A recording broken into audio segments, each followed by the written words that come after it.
captured Natchez, the chief, 8 others before the Apaches reached the Rio Grande and crossed into Mexico. Pursuant to orders, I halted on our side of the river and didn't like it very much. And neither do I, but that's the policy, and soldiers don't make I haven't seen you for 15 years. So I've been told, sir. On the official record, you're my son. But on this post, you're just another trooper. I don't want you men to be fooled about what's coming up for you.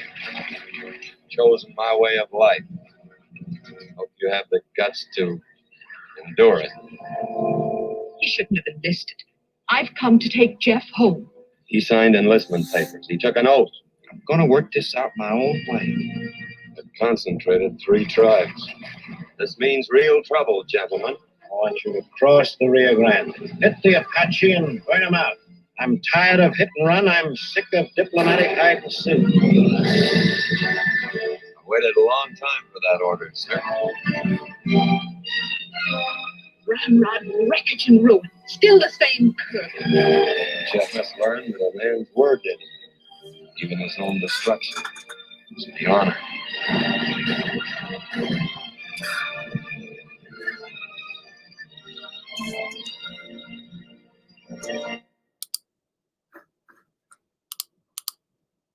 And good morning, everybody. Welcome to Saturday Morning Western Roundup.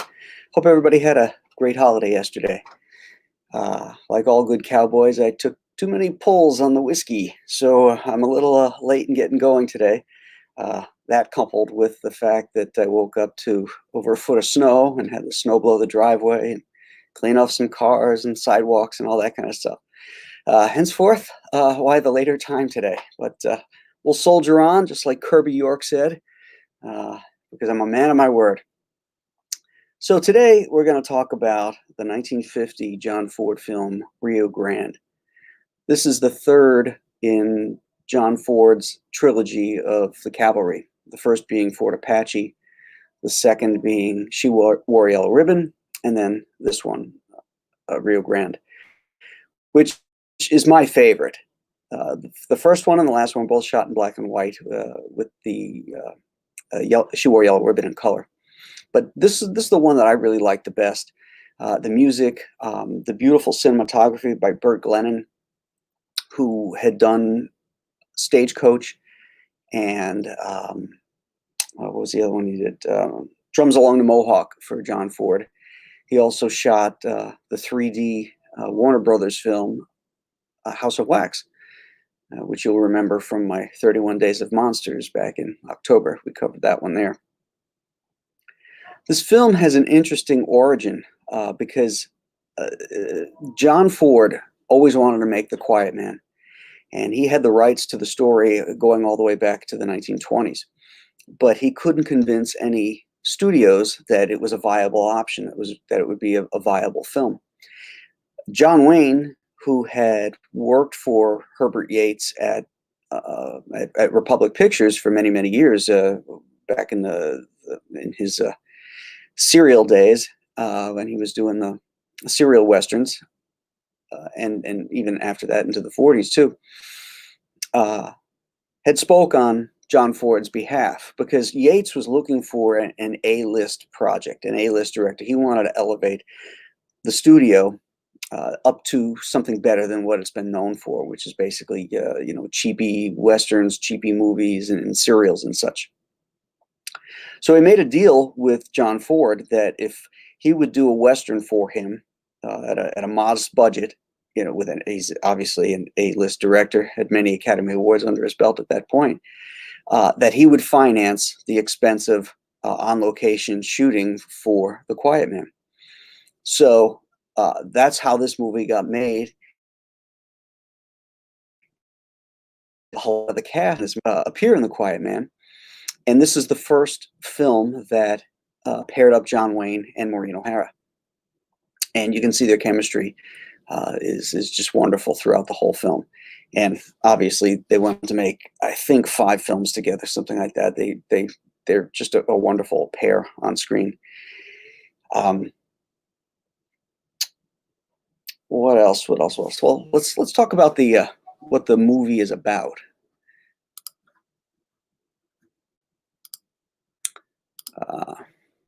So the synopsis is, and I'm getting this off of IMDb, so it's nice and clear. Lieutenant Kirby York commands a U.S. cavalry troop north of the Rio Grande. Indians have been raiding and then fleeing south of the river into Mexico. York is surprised when he learns that the son he has not seen for 15 years, Jeff, has flunked out of West Point. He's barely digested the information when his son shows up at the camp as a new cavalry recruit. His personal life gets even more complicated when his wife, Jeff's mother, Kathleen, also shows up at the fort, intent on taking her son home. As the situation increasingly deteriorates, the women and children are sent to safety, but the wagon train is attacked and all the children taken, forcing York and his men to cross into Mexico to get them back. So this is a rollicking good adventure tale. Beautifully shot with the Monument Valley background in beautiful black and white. And it's got an awesome cast as well. We've got John Wayne, Maureen O'Hara, Ben Johnson, Claude Jarman Jr., Harry Carey Jr., Chill Wills, J. Carroll Nash, Victor McLachlan, Grant Withers, the Sons of the Pioneers, who sing a bunch of the songs in this. Let's see who else. That's pretty much the main cast there. The Sons of the Pioneers was a singing group, and the original lead singer was Roy Rogers. And he went off, obviously, to stardom, doing his own films and stuff, and eventually TV shows. And then Ken Curtis became the lead singer. And Ken Curtis is the lead in this. And Curtis appeared in many John Ford films. He also happened to be John Ford's son-in-law. So that always helps. A lot of people probably know Ken Curtis also from his long run on Gunsmoke, where he played Festus for many, many years. But beautiful singing voice, too. So that's pretty much it for Rio Grande. It's a great film, rollicking good adventure, like I said, and you should check it out. So let's say good morning to the crew. Victor Thomas says good morning. Don Perkage, howdy Graham and the magnificent chat. Hey Graham, Merry Christmas. Hey Dan, glad you tuned in, buddy. Hope you're feeling better. And Merry Christmas to you. Monster fan, She Wore Yellow Ribbons, perhaps my favorite John Wayne film. That's one of those Wayne films I want to love. It's beautifully shot. Again, Winton Hawk did that. We talked about him during Three Godfathers. But the characterization, I guess it's mostly the actors. I think John Agar is very plastic in it, and once again Joanna Drew, who to me ruins Red River, also stinks up this film. So I have a hard time getting past those two. I got to give it another watch, maybe clear my head and check it out again, because it is a beautifully looking film. Bill Dunleavy, good morning, sir. Oh, and Margaret Lewis, good morning, Ann. I love this film and The Quiet Man. The Quiet Man is one of my top 5 favorite movies of all time. Love that film. Matthew Birkland, good evening from Istanbul. Oh, very cool. Fearless Freep is late to the roundup, but he says hello and he made it. Matthew says, my grandmother had Sons of the Pioneers records. Ah, cool. A Merry Christmas to you too, Ann.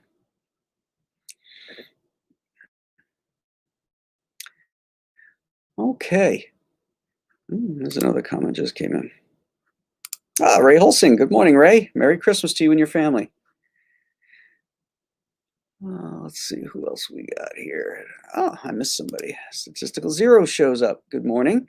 Morning chat. Can't stay due to work, but wanted to pop in and say hi and look forward to the replay later. Excellent. Yeah, if you guys can't make the live broadcast, you could always catch it later on my channel. If you haven't done so and you're new to it, please subscribe to the channel and hit the like button. It doesn't cost you anything, but it helps me promote the channel itself, and eventually I can possibly monetize it. And who doesn't like money? Okay. Not sure if I said good morning to Victor, but if I didn't, good morning.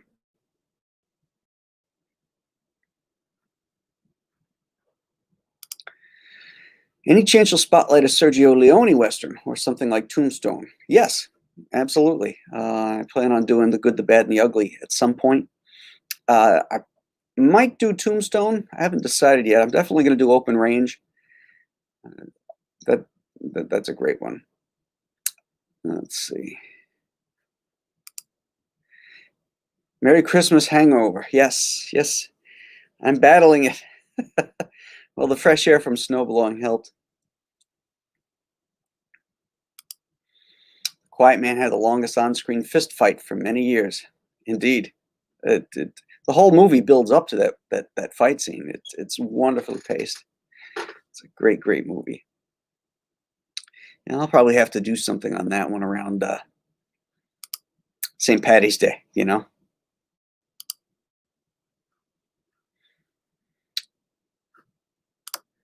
Phyllis Feep says Ken Curtis was on the TV show Ripcord in the early 60s. Oh, cool. I did not see that one.